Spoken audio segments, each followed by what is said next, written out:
Let's review a type of organism known as bacteria. Bacteria are prokaryotic, which means they don't have a nucleus or membrane-bound organelles. They do have a cell membrane, cytoplasm, and ribosomes, but they don't have the complex organelles like eukaryotic cells do. Bacteria reproduce asexually, which means they reproduce very quickly, and some can even reproduce within 20 minutes. Now, bacteria range in size from about half a micrometer to 5 micrometers, and there are many different shapes and varieties of bacteria.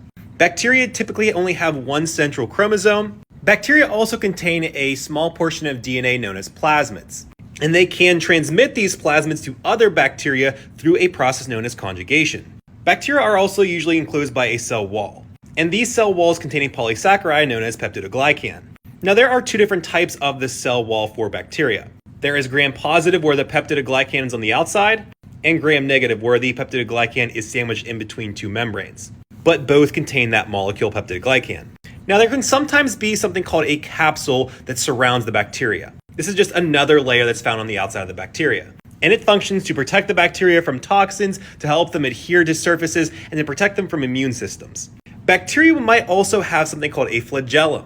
These are hair-like appendages that help propel the bacteria through a medium. And these bacteria can have one or many of the flagellum.